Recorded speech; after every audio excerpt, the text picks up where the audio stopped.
اشتراك بعد اللاعبين الجدد قيادة جديدة مولي محمد وهبي. أهم الخلاصات عزيز الصمدي من خلال ما تابعناه في 90 دقيقة لمباراة الود ديال المنتخب الوطني. نرى ان لونطام ديال الشوط الثاني كان صعيب شويه، بعد تلقينا هدف الاول عن طريق خطا فردي في التعامل مع الكره، بعد ما رغمنا الفريق الخصم الاكوادور باش يلعب كره مباشره بعد الضغط العالي ديالنا، ولكن سوء التعامل مع الكره ديال اللاعب راضي شادي رياض كان سوء التعامل، يمكننا نتجنبوا الهدف، خاصه سوء التعامل والتمركز ديال اللاعبين داخل مربع العمليات.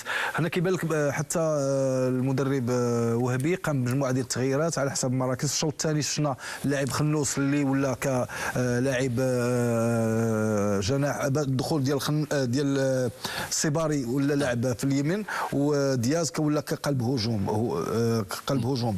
بعد التغييرات تحت اسلوب اللاعب تغير من 4-3-2 الى 4-4-2 ولعب دياز ولا هو الرحيمي.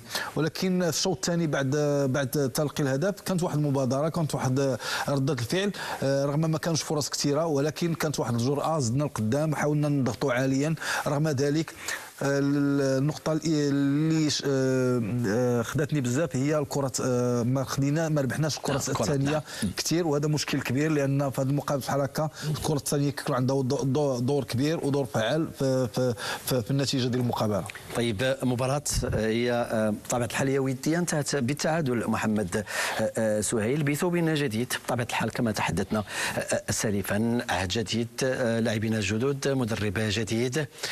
أهم الخلاصات ودوري تحدثنا على انه منتخب صعب، قوي دفاعيا لكنه ايضا قوي بدنيا، شرس ايضا، وهذه ميزه هذا المنتخب كما تابعناه جدا. كنسمعوا العدوانيه، الشراسه ديالو نعم العدوانيه مطلوبه في اللياقه البدنيه ساهمه. فلذلك بالفعل هنا غادي نشوفوا انه الشوط الاول، لانه هذه الشراسه لازم نتكلموا عليها، عندنا معطيات يعني اللي هي عبر الفيديو في لقطات اللي كتبين بانه ملاحظ انهم كانوا كيجيو عندنا باش يمنعونا من اللاعب، وهنا كيحاولوا ما امكن انهم عكسنا، انهم خداو لنا 5 ديال الكرات منهم هذه الكره. كنتكلم على الشوط الاول، ربما هنا حكيمي كان من الافضل انه يدور الجسم ديالو باش يلعبها طويله، لان كيشوف بانه راه الحل والخطوط اللي هنا اش كنلقاو حريمات والعناوي في نفس الخط. يعني هذا الموقف راه ماشي جيد، لانه كيعطي واحد المساحه اللي لاحظ المساحه اللي شاغره تماك اللي خلات انه هنا كان لازم انه مزراوي يدخل او انه اناحي بالرغم من وصل متاخر. فاللي بغيت نقول انهم هما كانوا كيجيو عندنا يعملوا الضغط علينا باش ما نلعبوش، لكن كيجيو بواحد الشراسه باغيين ياخذوها، عكسنا حنا لما كنا كنمشيو عندهم ما كناش كنعملوها. وايضا هذا الامر غيتاكد حتى في الهدف اللي غادي يسجلوه، استطاعوا انهم ياخذوا الكره. هنا ربما لو حكيمي الوقت اللي جاي عنده انه يدور الجسم ديالو باش يلعبها، ها الحلول اللي كنقول انه تكون ربما الصباري او الدياس او تكون طويله، فخلات انه كان مجبر يلعب على حريمات، وهنا كان التدخل ديالهم في محله، واستطاعوا انهم يمشيو يعملوا مشهد من الخطوره اللي بين على انه بالفعل كره القدم محتاجه هذا النوع ديال العدوانيه والشراسه، ماشي فقط نجي لنص الملعب ديالك ونحاول نكون انه نجي على اساس ناخذها لك، وهما عملوها اكثر منا في الشوط الاول. طيب عزيز. نعم انا اتفق مع اخي سي محمد، لان في هذا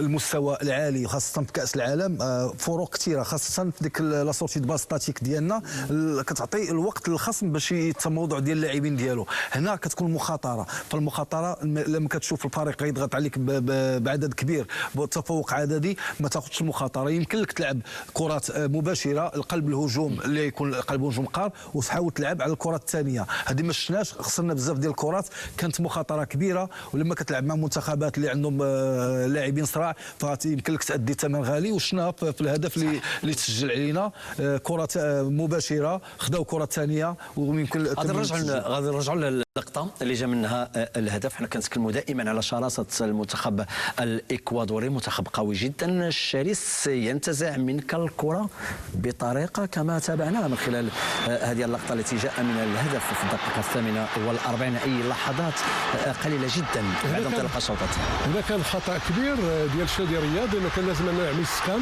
لاحظ هنايا 6 لاعبين على 3 لاعبين، يعني تاخرنا في الوصول، لما وصلنا ما مشيناش على هنا، لازم انه يكون مسكان الوطني. ها كندوي على الشراسه الجاي باش ناخذها لك.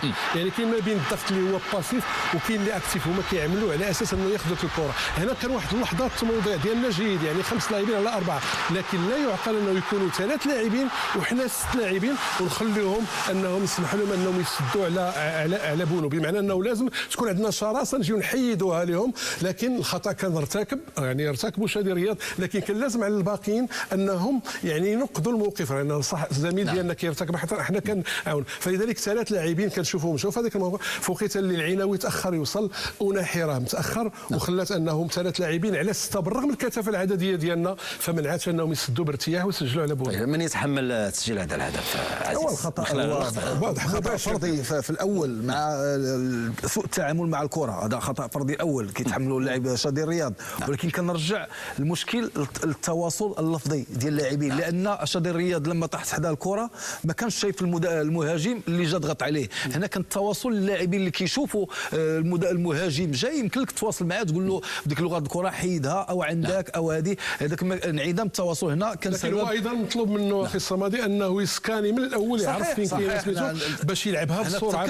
ارتكب الخطا، حنا كنحملوا المسؤوليه الاولى، ولكن يمكن كما تكلمتي حتى الاصدقاء ديالو كانوا ينبهوه او يصلحوا ما اخطا. هذا هو اللاعب الجماعي وديك التواصل ديال اللاعبين بيناتهم، لانه مهم في كره القدم.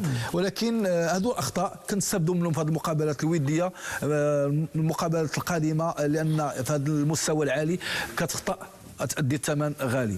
اكيد الاخطاء وارده، لكن متوقعه في ظل اشراك لاعبين جدد. احنا ملي كنتكلموا على التواصل، ملي قلنا ان شادي رياض او لاعب اخر ديك اللغه ديال التواصل غابت بين اللاعبين، يمكن حتى الانسجام ربما باقي ما حاصلش التجانس الكامل بين العناصر الوطنيه الجديده والقديمه. ايضا كنقول بغينا ولا كرهنا ديما ديك مصعب غير البدايه. بالنسبه للمدرب هذه اول مباراه، بالنسبه لهذوك اللاعبين ايضا اول مباراه، بمعنى كاينه الدهشه ديال البدايات، كيتسمى دهشه البدايه كبدايه. نعم كبدايه، بالرغم انك تكون عندك مباريات كثيره وهذاك، ولكن على صعيد المنتخب كتكون ديك دهشه البدايه. وراه شفنا بعض الاخطاء، شفنا ايضا شادي الرياض الذي يعود ارتكب خطا، وايضا مجموعه ديال اللاعبين. يعني اليوم شفنا الغالبيه كيضيعوا كرات، ضاعت منهم كرات كثيره اللي ماشي معودين انه نشوف. لكن ايضا ملي كيكون الجسم كامل في مناطق اللي هي مريضه فكيتاثر الجسم كامل. اذا المبرر موجود الان هي قضيه الدهشه، هذا التحييد على هذه المجموعه اللاعبين، تحييد المدرب ايضا بنفسه، راه ما ساهلش انه اول مباراه وكتعرف انتظارات كثيره، الحمل ثقيل، الامور كلها. فالان ايضا هو غادي يحيد عليه هذيك الدهشه، ونتمنوا نشوفوا اشياء افضل من اللي شفنا في واحد المجموعه، يعني دقائق كثيره في هذه المباراه. اللهم واحد تحسن نسبي شفنا خلال الشوط الثاني. اكيد تحسن نسبي تابعناه في الشوط الثاني من هذه المباراه، حتى العناصر الوطنيه من خلال التغييرات، 6 تغييرات اقدم عليها الناخب الوطني محمد وهبي، دخول رحيمي مكان الصباري. محمد وهبي يحب مثل هكذا عناصر بروفيل رحيمي، اللاعب المهاري الذي يراوغ يخلق المشاكل داخل مربع عمليات اي منتخب او فريق. دخول شمس الدين الطالبي مكان الزلزولي، خرج الزلزولي ما شاهدناش بديك السرعه ديالو، المراوغات الفنيه والمهارات الفنيه ديال الزلزولي غابت اليوم. سامر المرابط دخل مكان حريمات في خط الوسط، انا صلاح الدين دخل مكان نصير مزراوي، الخنوس مكان أناحي، وامين عدلي مكان دياز في اخر لحظات هذه اللقاء. التغييرات ماذا احدثت في صفوف المنتخب الوطني في الشوط الثاني من خلالك عزيز الصمدي؟ نعم، التغييرات مع بدايه المقابله، التغييرات على حسب المراكز، التغييرات طريقه اللعب، مركز بمركز. نعم، مركز بمركز. شفنا خنوس لما دخل، احنا معتادين كنشوفوا الخنوس لاعب وسط ميدان في المنتخب الوطني، كتكون ثنائيه بينه وبين اللي كنعرفوا بان كان هو المرابط او هو العناوي. الان دخل كلاعب لاعب في جور فليكس اكستريميتي، لعب كجناح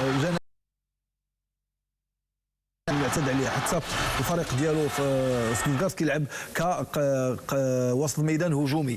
اذا بعض المرات ما كتكونش عندك دي لوبير ديالك في الملعب على حسب المركز الجديد.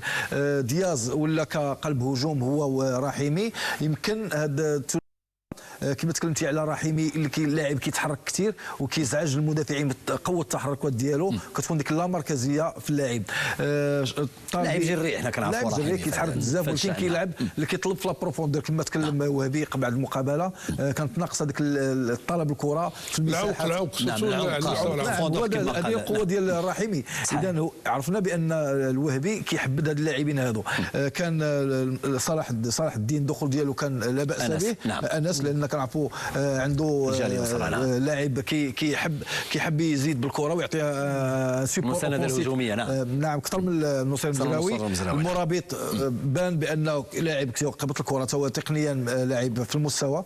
اذا هذه التغييرات يمكن اعطتنا بعض ما كانت متاخره شيئا ما. 3 تغييرات الاخيره كانت متاخره دقه 81. ما يمكنش نعطي واحد الحكم نهائي على هاد اللاعبين، ولكن رغم ذلك كانت الرغبه وكانت الجرأه باش كنا منهزمين ب1-0. وهذه من الناحيه الذهنيه مهمه بزاف، كتكون عندك جرأه باش ترجع في المقابله. وهذا هو المهم جدا، هو العوده مهمه جدا، خصوصا بعد ضياع ضربه جزاء. لان ضربه جزاء من الناحيه الذهنيه من المفروض انها تكون مؤثره، وخصوصا على اللي ضيعها. فاذا كان لقاو العناوي ربما دي تحسب له، بالرغم انه المباراه اليوم انا ما عجبنيش بشكل كبير، لكن على الاقل هذه النقطه الايجابيه من الناحيه الذهنيه انه مشى ومن خلال الكره. تحدثنا على التغييرات سهيل، وحنا كنتابعوا لحظات خروج او تغيير بعض اللاعبين. زلزولي في النقاش مع مدرب منتخب الاكوادور. اكيد كنا كنتوقعوا ولا كنا كنتظروا ايوب الكعبي، ما شاهدناش في هذه المباراه اكيد، لكن متوقع جدا ان نشاهده في المباراه الثانيه امام منتخب باراغواي في اللونس بفرنسا.